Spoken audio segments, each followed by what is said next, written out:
Hey everyone, welcome to another Kerbal Space Program tutorial. Today I'm going to be doing a tutorial for the InterSteller mod. It's going to be a complete new series, so do keep in mind in case you are interested just to know the standard KSP tutorials, I will keep as well a link to that playlist below. So now the first tutorial of this series is going to be in regards to the thermal rockets. So now the thermal rockets, of course the name itself does suggest that it requires heat, that being thermal. So if we do jump off to our thermal rockets, we do have a nice set of 4 rockets as well as the actual thermal jets. So now if we do decide to pick any thermal rocket, that being let's say one of the largest ones, of course any of these thermal rockets requires heat and a lot of it. Now currently the only thing that can produce enough heat for these little babies to work are of course reactors, nuclear reactors as such. You have a selection of a lot of reactors. The general rule of thumb being is usually the larger reactor produces more heat, so go by that. This is going to be a basic tutorial. Later on we can maybe do a more advanced one, so let's go with the standard reactor itself. Now, of course, another wonderful thing is when you do place a reactor and you do place a jet, you got to keep in mind that the reactor produces a lot of heat. So the advantage of this is with the thermal reactor, not with any other components that you'll use.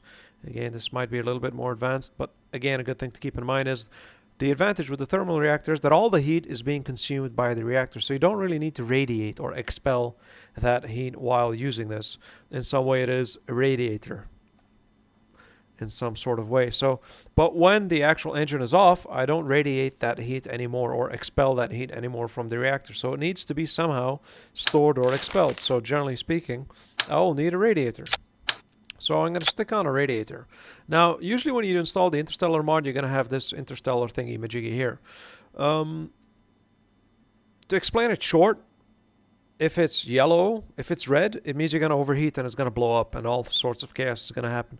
So keep sticking on radiators or small radiators for planes if you'd like, or you can stick on the panels until you get a yellow or a green color, preferably green. So let's stick on the large ones. We have a nice green. So of course you can continue sticking on and you notice it does become a little bit more efficient. If you do look at the actual numbers, it does become a little bit more efficient, but that's another story altogether. Here's just a basic tutorial in terms of how to use these things. So now I got my actual radiators and I got my standard radiator. Now let's start up this thing. Of course I did forget, all rockets do require some sort of fuel. So let's start off with the standard fuel and just to give you an idea. And then I'll just explain to you the rest as we go about it. So let's stick on these little babies as well. And I guess we are good to go. So again, we have the thermal engine, which requires heat, which is the reactor, which gives a crap load of heat. And then while you're using the engine, it's fine because all the heat is going to the engine. But when you switch it off, it starts building up. And to get rid of this building up, you have the radiator here, which was still red. So I threw on 2 big ones, which is now green. Okay, which means I can expel all that additional heat. This is a simplified version of explaining this. So we launch. And I do believe everything should be good to go. And there we are. We put up the throttle and we hit accelerate.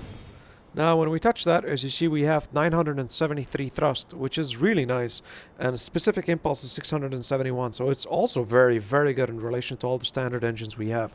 Again, the specific impulse is the higher the specific impulse, the more fuel efficient your engine is. If you want to go into more depth in terms of how the engine, the standard or the basic concept of the engine, please take a look at my engine tutorial for that. Now, that being said, as I said, when you do start up this engine, it doesn't have any waste heat. It's not building up because all the heat is being thrown into the engine. But if I switch it off, it actually starts to build up because the reactor generally starts to build up the heat. But it's not actually building up here at all anymore, is because even with my retracted huge panels, it's able to dissipate the heat. So if I didn't have these panels, like now, you see that the heat is going up because I just don't have enough surface area to dissipate all the heat that's building up in the reactor. But if I do crank up on the engine, it all goes down. Wonderful thing about the engine is when it's running, you don't really need to bother about the heat. The biggest problem is when you do stop it. So make sure that all the numbers in the actual build the VAB or whatever the hell it's called is green. All the numbers are green. So that being said, let's switch our attention to a more interesting aspect of this thing. One disadvantage with these thermal rockets, of course, you lose 60% of ISP when you're in the atmosphere. So imagine this engine in space. I can get 60% more ISP at the same thrust, so I can get it a hell of a lot more fuel efficient in space. So that's one disadvantage with it. Now, there is, of course, the cool thing with this engine, there's many fuel combinations that you can use for this engine, and each of course has its advantage, disadvantage. Please take a look at my standard KSP engine tutorial to have an idea of what I'm talking about. That's why I have a toggle propellant. Now I'm currently using the LFO. LFO in this case gives me a much higher thrust in general. I get 973. So if I toggle propellant, now I'm using just liquid fuel. If you take a look, I was using just liquid fuel. LFO uses liquid fuel and oxidizer. So using just liquid fuel, I have thrust 262, but I have specific impulse much higher. So in some way, I'm much more fuel efficient already. It was 600, I do believe. So if I toggle propellant, yeah, I have 671. Now technically, this engine itself can run on many types of fuels. You can use kethane, you can use liquid methane, you can use water, you can use ammonia. All of these fuels you can use to power this engine, and of course each of them have their advantage and disadvantage. Some of them have higher thrust, some of them have lower ISP, some of them have, in regards to, like for example, I actually have the sheet printed out here. Water gives me higher thrust and lower ISP compared to kethane or liquid methane. Yeah, so in some way water is much better in terms of it gives me much more power. So if I'm using water to power this up instead of fuel, I'll have water. I'll get much more higher thrust but lower ISP, so not as fuel efficient in terms of kethane and liquid methane. But if I look at liquid methane, it's actually exactly same as kethane, sorry. If I look at liquid methane, it's exactly same as kethane as well. So kethane itself has higher thrust than liquid fuel but less ISP. So in terms of using kethane, let me power it up. When I'm using kethane, if I move to liquid fuel, so if I'm using kethane, I'm going to have higher thrust than this. My thrust is 262, so for sure I'll have higher thrust than this, but I'll have less ISP. Again, it's always this balance. Technically, the most ideal engine would be the highest thrust and of course the craziest highest ISP, but that'll never happen. Yeah, but of course if you're using kethane, it'll have less thrust and ISP compared to the LFO. Again, this is a huge balancing act. Please take a look at my standard KSP engines tutorial. But this is to get an idea in terms of how to use these thermal rocket nozzles. Always make sure to connect your thermal rocket and your thermal turbojets directly to the reactors or it will not work. So keep that in mind. The only complication, in some way a little bit more challenging, just slightly challenging, is when you're not using these standard reactors, but when you're using, let's jump to it, when you're using the actual fusion reactors instead of the standard fission reactors. The fusion reactors produce a hell of a lot more power, which means a hell of a lot more heat, but they require a kickstart, a jump start. They require energy in the beginning to start them up.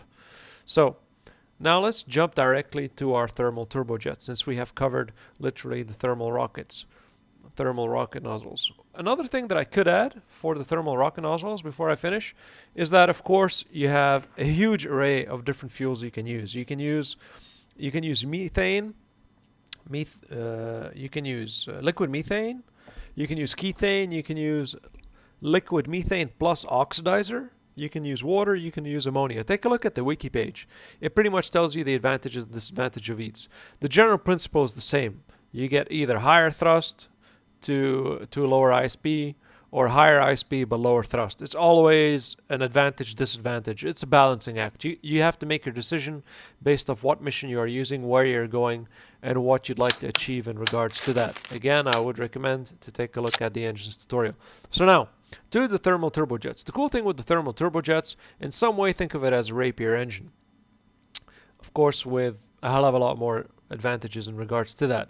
The Rapier engine, in regards as well to the thermal turbojet, is that while in atmosphere it can be used as a standard engine, as a standard jet engine. That's literally it. You need, of course, intakes. You suck in the air and it actually powers the engine itself. You need, of course, thermal, which is heat. So you have the fusion reactor. The fusion reactor gives the heat, and then you got the air intake, which actually gives the engine what is required. And that's pretty much it. You don't need any fuel in regards to these thermal turbojets, as long as you're in atmosphere. Now, the cool thing is with this is as long as you're in any atmosphere, these jet engines will work. As long as you have the intake suck it in the atmosphere, any atmosphere, it doesn't even need to be oxygen, it'll work. It'll work and you will get those engines to churn out. So you do see you have no fuel. Now, when the atmosphere completely cuts, you can actually toggle the propellant to something else. I have atmospheric and air intake. So currently I'll keep it atmospheric. But when I'm completely out of the atmosphere, it technically becomes like a thermal rocket nozzle. It means I can use, again, the different combinations. I can use the water, the ammonia, the liquid methane, kethane, and all the other goodies. So what I said is that this fusion reactor is a little bit complicated. You need a little bit of a small kickstart. So that's why I have my cargo bay here. And inside I have a very small reactor, which is the fusion reactor, very small one, with a very small generator. Again, the generator works on the same principle. If I stick the generator like the engine in some way, but it doesn't give me actual power, if it gives me electric power. So if I stick my generator to my reactor, the generator needs heat. So again, it converts that, but that's a different tutorial altogether.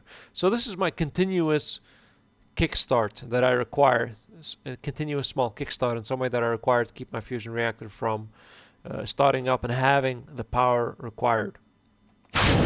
So there we go. It says plasma cannot be guaranteed reducing power requirements, but that's just because it took some time before that small little reactor kicked in, but now it's fine. All is good. So here we go. We have absolutely no fuel, and with this thermal turbojet, we are kicking in gear. Again, we don't have the disadvantage of losing 60% ISP in atmosphere, but the disadvantage here is, of course, that we are pretty much limited to atmosphere intake, while the thermal rocket nozzle didn't require that. But look at the amount of power we're getting out of this little beast. Currently, we're getting a huge amount of power. Of course, the higher we go, the more we go as well. It gets a little bit more efficient. Again, the disadvantage is, once you're getting out of the atmosphere and you don't have any more air sucking in, is that you're going to lose your thrust tremendously. Then you're going to have to switch to a different propellant, which pretty much makes it a thermal rocket in some way, or a Rapier engine. But in relation to know what is better, what is not, look at the actual thermal rocket nozzles to get an idea. So now I'm trying to level it out, maybe even make it go a little bit down. And to keep in mind, you do have overheating with these engines at higher altitudes, especially at the speeds. That's why I have the actual coolers. Okay, because if you don't have the coolers, at these speeds, your actual engines will blow up. This engine will blow up at higher altitudes. So keep in mind, when you are going to use this at higher altitudes and at very high speeds, always have these coolers, especially attached to your air intakes. That is another advantage I would recommend. Again, I don't have any other fuel, so if I would like to, I can pick up actually nearly 2,000 meters per second with this, but I can jump off into space, but I don't have any other fuel to switch to toggle the thermal turbojet to use other propellants such as liquid fuel and other stuff that's not required in the actual space. So it means I can actually continue flying in space, if that makes any sense. So yeah, that's pretty much it. I hope you guys enjoyed these thermal rockets. Both of them. I do believe I'm going to blow up. I do need one more, I think. Do I need one more? Yes, it'll blow up. There we go. So, I conclude my tutorial series for the thermal rockets and the thermal turbojets. Here I've added another cooler, tried and tested, and now it doesn't overheat anymore. So you do need to keep that in mind. Other than that, I think it's pretty simple. As always, leave your comments down below and let me know in case you have any questions. Take care.